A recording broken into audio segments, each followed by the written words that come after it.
Ulangan 6 ayat 13-15. Engkau harus takut akan Tuhan Allahmu, kepada Dia haruslah engkau beribadah, dan demi namanya haruslah engkau bersumpah. Janganlah kamu mengikuti Allah lain dari antara Allah bangsa-bangsa sekelilingmu, sebab Tuhan Allahmu adalah Allah yang cemburu di tengah-tengahmu, supaya jangan bangkit murka Tuhan Allahmu terhadap engkau, sehingga ia memunahkan engkau dari muka bumi. Terkadang kita punya pemikiran, loh kok Allah cemburu? Bukankah itu hal yang tidak baik? Dan bahkan banyak orang punya pemikiran cemburu itu kan konotasinya negatif. Apalagi kalau kita melihat di dalam 1 Korintus 13 ayat 4 dikatakan, kasih itu sabar, kasih itu murah hati, ia tidak cemburu, ia tidak memegahkan diri dan tidak sombong. Jika Allah itu kasih, harusnya Allah itu tidak cemburu.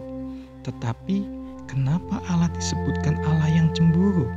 Apakah Allah yang sebenarnya itu tidak punya kasih? Nah, kedua ayat itu sepertinya ada kontradiksi, bertentangan satu ayat dengan ayat yang lainnya. Lalu, mana yang benar? Apakah yang dimaksud dengan Allah yang cemburu? Untuk dapat mengerti hal di atas, kita harus melihat konteksnya terlebih dahulu. Arti cemburu di 1 Korintus 13 ayat 4, di dalam ayat ini, kata cemburu digunakan untuk menyatakan keinginan mengingini hak milik orang lain, atau bisa dibilang iri hati.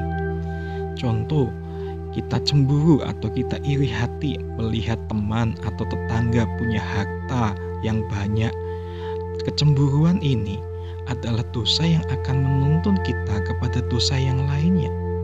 Nah, sedangkan arti cemburu di Ulangan 6 ini dikatakan itu seperti seorang suami atau istri yang sudah memberikan kasih sayang yang cukup, perhatian dan cinta buat pasangannya, tetapi ternyata pasangannya itu selingkuh, dan itulah yang membuat cemburu.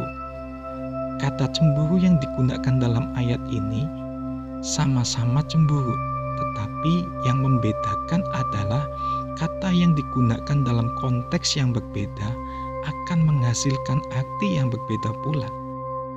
Jadi perbedaan cemburu di ayat di Korintus dan di Ulangan itu mempunyai hal yang berbeda. Cemburu di Korintus itu dia adalah cemburu yang ingin memiliki sesuatu yang bukan miliknya dan didasari oleh perasaan iri hati.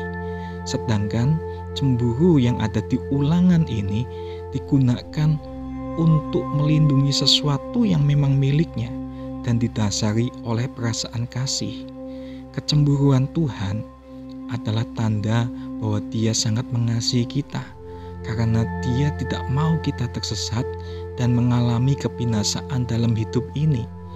Jadi saat kita sebagai umatnya tetapi malah menyembah atau memberhalakan sesuatu yang lain, maka Allah akan cemburu demi kebaikan kita.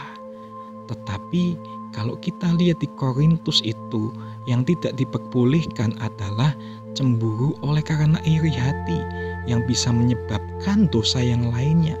Seperti contohnya Kain yang cemburu kepada Habel karena hal korban persembahannya yang tidak diterima, dan itu menyebabkan Kain melakukan pembunuhan terhadap Habel. Nah, jadi Bapak Ibu Saudara, saat ini kalau Allah adalah Allah yang cemburu, itu karena kita itu umat milik kepunyaannya yang dikasihi. Maka dari itu janganlah kita mencintai ilah-ilah lain, baik itu harta benda, hobi, kekayaan, atau berhala apapun, melebihi cinta kita kepada Tuhan Allah kita. Karena Allah adalah Allah yang cemburu. Jangan sakiti Dia, karena Dia mengasihi kita dan kita adalah miliknya. Cintai Tuhan, kasihi Tuhan lebih dari apapun, dan jangan bangkitkan cemburunya kepada kita. Makasih, Tuhan Yesus memberkati.